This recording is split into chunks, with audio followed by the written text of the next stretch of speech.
already we have to study what is ecosystem, structure of ecosystem, and types of ecosystem in earlier lecture. Now we have to study the energy flow. So what is energy flow? So energy flow is all living organisms are dependent on their food on producer directly or indirectly. There is a unidirectional flow of energy from the sun to producer and then to consumer. Means at the time of photosynthesis, plant body produce its own food with the help of sunlight, CO2, water, and minerals. Means plant produce its own food. Means plants are producer. Then त्या प्लांट्सवरती जे depend असतात त्यांना आपण consumer म्हणतो. Okay. So photosynthetically active radiations is responsible for the synthesis of the food by plant. म्हणजे जी काय radiations आहेत, जी काय सूर्याची किरण आहेत, ऊर्जा आहे, त्या ऊर्जेला आपण फोटोसिंथेटिकली ॲक्टिव्ह रेडिएशन्स म्हणतो. आणि त्या रेडिएशनमुळे प्लांट बॉडी आपलं अन्न तयार करते, जे अन्न नंतर animals and other living organisms खातात, त्यांना आपण कन्झ्युमर असं म्हणतो. The process of the eating and Bing eaten is called the food chain. म्हणजे ह्या प्रोसेसमध्ये जे एक दुसऱ्याला खात असतात, म्हणजे प्रोड्युसर म्हणजे प्लॅन्टला खाणारी जी काही इतर असतील, शेळी असेल त्याला कन्झ्युमर, प्रायमरी कन्झ्युमर. नंतर शेळीला खाणारा माणूस असेल तर माणूस हा सेकंडरी कन्झ्युमर. म्हणजे ही जी प्रोसेस आहे त्या प्रोसेसला फूड चेन असं म्हणतो आहे. त्याला आपण ग्राझिंग फूड चेन असं म्हणतात. ओके. बघा इथे दिलेलं आहे grass means the primary producer. Grass means primary producer. नंतर ग्रास कोण खातं आहे? गोट खातो आहे. सॉरी, ग्रास प्रोड्युसर झाला. प्रोड्युसरला कोण खातो आहे? प्रायमरी प्रोड्युसर गोट खातो आहे. गोटला मॅन खातो आहे. It is secondary consumer. So detritus food chain begins with the dead organic matter. It is made up of the D. आणि ह्या सगळ्यातनं जेव्हा माणूस मरतो आणि त्याची माती होते, सो दॅट टाईम त्याला आपण काय म्हणतो? कन्झ्युमर्स म्हणतो. Which are heterotrophic organ. आणि त्याच्यावरती त्या माणसाच्या शरीरावरती जे काही किडे तयार होतात, जे काही हे होतं, त्याला आपण फंगस आणि बॅक्टेरिया म्हणतोस. ते fungus bacteria are heterotrophic organisms. Why it is called heterotrophic? Because they are cannot prepare its own food. So they are always depend on other plants or other organisms. So त्यांना आपण heterotrophic organism म्हणतो. कारण का? ते स्वतःचं अन्न स्वतः तयार करू शकत नाहीत, म्हणून ते दुसऱ्यावरती डिपेंड्स असतात. त्यांना हेट्रोट्रॉपस असं म्हणतोस. आणि जर ते डेड ऑर्गॅनिझमवरती जर वाढत असतील तर त्यांना आपण सॅफ्रोफायटिक म्हणतो. Okay.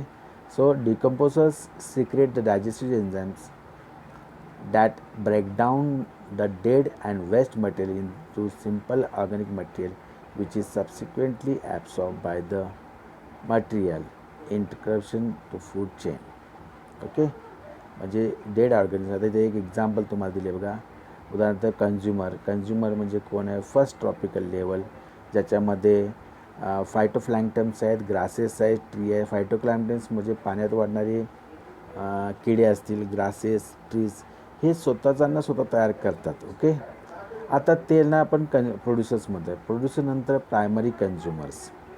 Primary consumer it is the second trophic level, ज्याच्यामध्ये झू प्लॅन्क्टन्स, ग्रास होपर्स आहेत किंवा काव आहेत. म्हणजे फायटोप्लॅन्क्टन्सला खाणारे झू प्लॅन्क्टन्स असतील, ग्रासला खाणारे ग्रास होपर्स असतील, किंवा झाडांचे पाला खाणारे गायी असतील. ह्या प्रायमरी कन्झ्युमर आहेत. सेकंडरी कन्झ्युमर म्हणजे काय? ह्या प्रायमरी कन्झ्युमरवरती डिपेंड्स असणारी थर्ड लेवल ऑफ कार्निव्हरस म्हणतात, ज्याच्यामध्ये बर्ड्स असतील, म्हणजे बारीक किड्यांना बर्ड्स खातात, ग्रासहोपरला फिशेस खातात, काऊला वोल्फ्स खातात असं.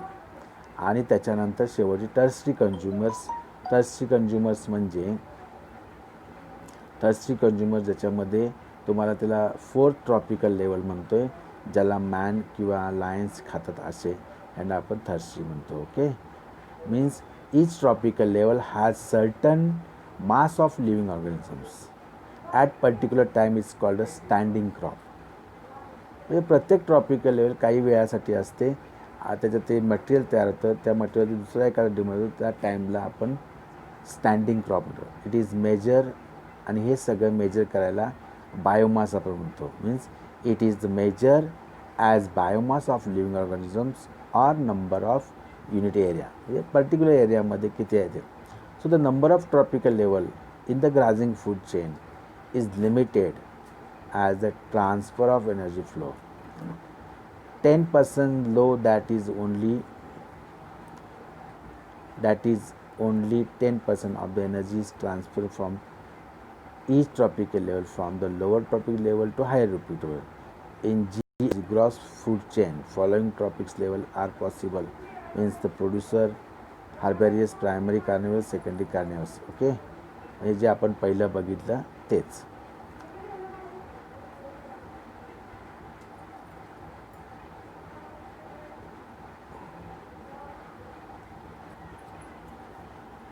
आता त्याला सेकंडरी नाव दिलं इकॉलॉजिकल पिरॅमिड्स. म्हणजे त्या पिरॅमिड जो असतो, पिरॅमिड्समध्ये त्रिकोणी आकाराचं स्ट्रक्चर असतं. आता इकॉलॉजिकल पिरॅमिड्समधलं आपण समजून घ्या. Ecological pyramids is the graphical representation of an ecological parameter. म्हणजे ज्याच्यामध्ये काय तर numbers, biomass, energy sequence which is various tropical level of food chains with produces which produce at the base and herbivorous in the middle, carnivorous at the top tiers. It can be upright, inverted and spindle shape. म्हणजे हे ecological pyramids 3: उभा त्रिकोण, उलटा त्रिकोण. उभा त्रिकोण ज्याला upright म्हणतो, उलटा त्रिकोण मला इन्व्हर्टेड म्हणतो, आणि स्पिंडल शेप स्ट्रक्चर, असे 3 स्ट्रक्चर, 3 टाईपचे इकॉलॉजिकल पिरॅमिड्स असतात. आता अपराईट इकॉलॉजिकल पिरॅमिड्स असेल तर हे बघा इथे आहे. त्याच्यामध्ये प्रायमरी प्रोड्युसर म्हणजे खूप किडे असतील किंवा खूप गवत असेल, त्याच्यावरती डिपेंड असणारे सपोज शेळी असेल, किंवा त्याच्यावरती ग्रास होपर्स असतील, ते त्याच्यापेक्षा कमी संख्येचे असतात. सेकंडरी कन्झ्युमरमध्ये त्या ग्रास होपर्स एखादा पक्षी खात असेल किंवा ससा खात असेल तर सेकंडरी कन्झ्युमर त्याला माणूस खातो. म्हणजे अशी ही बायोमास, म्हणजे खाली खूप एनर्जी प्रोड्यूस होते, बायोमास होतो, त्याच्यावर डिपेंड्स होताना त्याची संख्यासुद्धा कमी होते. Means the 3 common ecological pyramids are: first, pyramids of numbers, म्हणजे employ the number of individuals as per the unit at the various tropical level with produce at the base and various consumer at the successive higher level. It is generally upright. म्हणजे त्रिकोणी असेल, उभा त्रिकोण असेल, ज्याला upright triangle म्हणतो, म्हणजे खाली मोठा बेस असतो, म्हणजे बरेचसं खाली खूप किडे असतात. उदाहरणार्थ फायटोप्लॅन्क्टन्स असतील, बरेचसे किडे, त्या किड्यांना खाणारे, म्हणजे बरेचसे किडे, एक मासा जर असेल तो एकच किडा खात नाही, तो बरेचसे किडे खातो, म्हणजे तळाला बरेचसे किडे असतात. त्याच्यावरती मासे असतील ते कमी संख्येने असतील, माशांना माणूस खात असेल तर तो कमी माणूस, म्हणजे एक माणूस अजून 4 मासे खातो. म्हणजे ही जी लेवल आहे त्याला अपराईट पिरॅमिड्स असं म्हणतो. त्याचे उदाहरणं दिले, the insects feeding on the trees, generally numbers, म्हणजे वेगवेगळे एक्झाम्पल्स दिलेले आहेत. सेकंड, पिरॅमिड्स बाय उलटा, इन्व्हर्टेड. ह्याच्यामध्ये काय होतं, रिप्रेझेंटेशन. आता याच्यामध्ये the represent the biomass in various tropical level. Pyramids of mass is the upright except the aquatic food chain involve the short live plant. म्हणजे एक झाड असेल, एका झाडावरती तळाला एक झाड आहे, एका झाडावरती बरेचसे पक्षी असतात, त्या पक्ष्यांवरती, म्हणजे त्या पक्ष्यांवरती डिपेंड असते ज्यांच्या अंगावर असणारे किडे, याची संख्या जास्त वाढत जाते, तेव्हा त्याला इन्व्हर्टेड पिरॅमिड्स असं म्हणतो. Okay, the pyramid of biomass is a sea. The pyramid of biomass in the sea is generally inverted because biomass of fishes generally exceed that the phytoplankton. असं हे दुसरा प्रकार आहे. तिसरा प्रकार ज्याला आपण pyramids of energy, that give the graphical representation amount energy drop. different tropical level per unit area. Pyramids of energy is always upright, can never be inverted, because when energy flow from the particular tropical level to next tropical level, some energy is lost. Generally आपण म्हणजे plant body असेल, माणूस असेल, कुठला असेल, जेव्हा त्याच्या बॉडीमधली energy दुसरीकडे ट्रान्सफर होत असते तेव्हा ती कमी होत असते. तिसऱ्यामध्ये जो आपण पेंडुलम दिला आहे किंवा तिसऱ्या ट्रॉपिकल लेवल जो म्हटलं आहे, ज्याच्यामध्ये काय होतं, energy cannot increase at the energy flow. म्हणजे जेव्हा एखाद्या प्रोड्युसरकडनं producer suppose 1000 kilo calorie energy produce करत असेल, ती जेव्हा प्रोड्युसरकडनं प्रायमरी कन्झ्युमरकडे जाते तेव्हा ती एनर्जी कमी होते. मग वरच्याला 900 किलो कॅलरी जाईल, त्याच्या वरच्याला 800 किलो कॅलरी जाईल. त्याला पिरॅमिड ऑफ एनर्जी म्हणतात. ओके. त्यानंतर येतो भाग तुमचा ecological succession. Ecological succession means what? The gradual and fairly predictable change in the species composition of living area is the ecological succession. Means particular एरियामध्ये एखादा area असेल, त्या एरियामध्ये त्या स्पीसीज वाढतात, त्याच्यामध्ये काही चेंज जर होत असेल तर त्याला आपण इकॉलॉजिकल सक्सेशन म्हणतो. During the succession some species colonise an area and their population become more number. म्हणजे जर तुम्ही जर एखादा 1 स्क्वेअर मीटर जागा बघितली जिथे तण वाढलेत किंवा जिथे अनवॉन्टेड प्लांट्स असतील ज्याचा आपल्याला उपयोग नाही, तर ती संख्या वाढतच जाते त्या पर्टिक्युलर एरियामध्ये. त्याला आपण ecological succession, because of what? तिथलं वातावरण त्यांना ते सुटेबल असतं, म्हणून त्याला आपण काय म्हणतो, ecological succession. The entire sequence community that successively changes in given area is called seral. तिथे जी वाढणारी जी कम्युनिटी आहे, कुठली प्लांट्स असतील ज्या एखाद्या पर्टिक्युलर एरियामध्ये वाढतात आणि ती त्यांची संख्या कंटिन्युअली वाढत जाते आणि वाढत असण्याच्यामध्ये जो बदल होतो त्या बदलाला सेरर म्हणतात. Means the individual transmission community are term or seral community.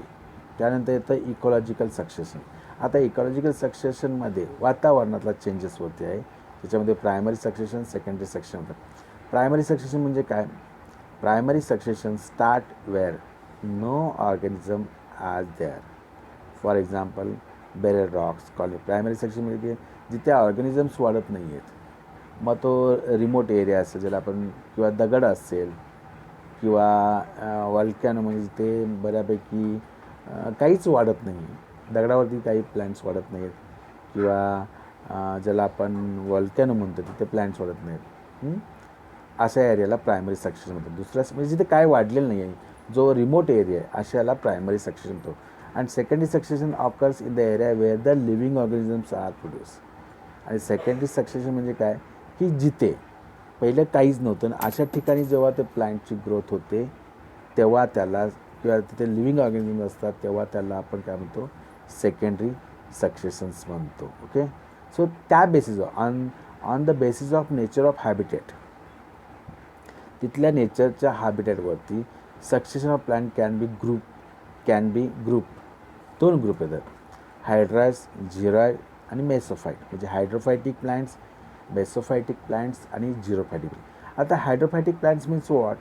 Those plants grow in water or submerge in water. ज्याला आपण हायड्रोफायटिक, जी प्लांट कम्प्लिटली पाण्याच्या आत किंवा पाण्याच्या वरती वाढतात त्यांना आपण हायड्रास किंवा हायड्रोफायटिक प्लांट्स असं म्हणतो. दुसरा xeric succession take place in the dry area. म्हणजे जिथे टेम्परेचर खूप आहे आणि जर अशा ठिकाणी प्लांट्स वाढत असतील तर झिरोफायटिक प्लांट्स म्हणतात. जे प्लांट कम्प्लीट ड्राय एरियामध्ये वाढतात त्याला झिरोफायटिक प्लांट्स म्हणतात. आणि तिसरा आहे मेसोफायटिक प्लांट्स. म्हणजे जी प्लांट्स सगळ्या ऋतूमध्ये वाढतात त्यांना आपण काय म्हणतो, मेसोफायटिक प्लांट्स म्हणतो. त्याच्यानंतर आहे प्लांट बॉडीमधल्या न्यूट्रिएंट सायकलिंग. म्हणजे जेव्हा प्लांट बॉडी त्याचं अन्न तयार करत असते तेव्हा ते न्यूट्रिएंट तयार करतं. मग त्या न्यूट्रिएंट्स जे तयार करतात त्याच्यामध्ये बायोकेमिकल केमिकल चेंजेस असतात, त्या चेंजेस असतात त्याला आपण nutrient cycling. The moment of nutrient elements through the various component of an ecosystem is called nutrient cycle. म्हणजे त्याला जे काही न्यूट्रिएंट्स आहे चालू होतात इकोसिस्टममध्ये त्याला न्यूट्रिएंट सायकलमध्ये, ज्याच्यामध्ये तुम्हाला कार्बन न्यूट्रिएंट असेल इतर गोष्टी. There are 2 types of nutrient cycle mostly, gases आणि sedimentary. Gases means atmospheric changes, ॲटमॉस्फिअरमध्ये वाढणारे सगळे गॅसेस असतील. आणि सेडिमेंटरी म्हणजे आफ्टर क्रशिंग द अर्थ, त्याला सेडिमेंटरी म्हणजे माती उदाहरणार्थ. ओके, त्यातून जर तुम्हाला मग पुन्हा 3 सायकल तयार. पहिली म्हणजे carbon cycle, means most carbon CO2. Okay, carbon cycle occur, it is the atmospheric ecosystem आलं ना, त्याला आपण काय म्हणतो gases cycling. Carbon cycle occur through the atmosphere, ocean and through the living and dead organism. Most of carbon is fixed in plant during the process of photosynthesis and return to atmosphere in the form of carbon dioxide during the respiration. Okay, म्हणजे generally plant body, बऱ्याच plant बॉडीमध्ये essential CO2 असतो आणि तो CO2 कधी release होतो plant बॉडीमधनं, तर जेव्हा ऑलरेडी ते सेव्ह करत असतात. आपण नेहमी म्हणतो की plant body absorb the CO2 and release the O2. Okay, but तो जो CO2 स्टोअर झालेला असतो, तो स्टोअर झालेला CO2 बाहेर कधी येतो? So burning of wood, forest fire and consumption of organic matters, fossil fuels, volcano activities, ह्या गोष्टींमधनं काय होतो, तो जो CO2 आहे तो रिलीज होतो in atmosphere. Okay, he chain दिली बघा याच्यामध्ये, ज्याला आम्हाला सेडिमेंट्स म्हटले. सेडिमेंटमधनं ॲक्वॅटिक फूड. आता बघा CO2 ॲटमॉस्फिअरमध्ये कसा होतो, कन्झम्पशन कसं होतं, कन्झम्पशन ऑफ फूड होतं, कन्झम्पशन ऑफ फोटोसिंथेसिसच्या वेळेला CO2चा वापर केला जातो. प्लॅन्टच्या रिस्पिरेशनमध्ये CO2चा वापर केला जातो. ॲनिमल रिस्पिरेशनमध्ये CO2चा वापर केला जातो. नंतर कन्झम्पशन ऑफ फॉसिल्स कधी होतं, कूल आणि ऑइलमध्ये होतात. नंतर फॉस्फरस सायकल. फॉस्फरस हा प्लॅन्ट बॉडीमध्ये फार इसेन्शियल असतो. The natural reserve of phosphorus is rock which is content phosphorus. म्हणजे जे काय रॉक्स आहेत त्याच्यामध्ये फॉस्फरस असतो आणि त्या फॉस्फरसला आपण फॉस्फरस सायकल्स समजा in the form of phosphate असतो, ज्याला आपण तो कशाच्या स्वरूपात असतो, तो फॉस्फेटच्या. ऑन वेदरिंग, आता कसा होतो on weathering, minute amount of phosphate dissolve in the soil solution and absorbed by the root and the plant. The waste products of dead organisms are decomposed by the bacteria to release the phosphorus. म्हणजे हा कुठून मिळतो phosphorus? Generally मातीमधनं मिळतो, त्यांना सॉईलमधनं phosphorus मिळतो. आणि दुसरं म्हणजे जे काय आपल्या बॉडीमध्ये जे बॅक्टेरियाज आहेत, व्हायरस आहेत, they also produce the phosphorus. Okay, gases exchange between the organism and environment is निगल टू द कार्बन. ओके, हे असं होतं तुमची सायकल, हे असं होतं तुमचं चॅप्टर. जरा वाचा. ओके, आणि काय असतील प्रश्न तर मला विचारा. Thank you very much.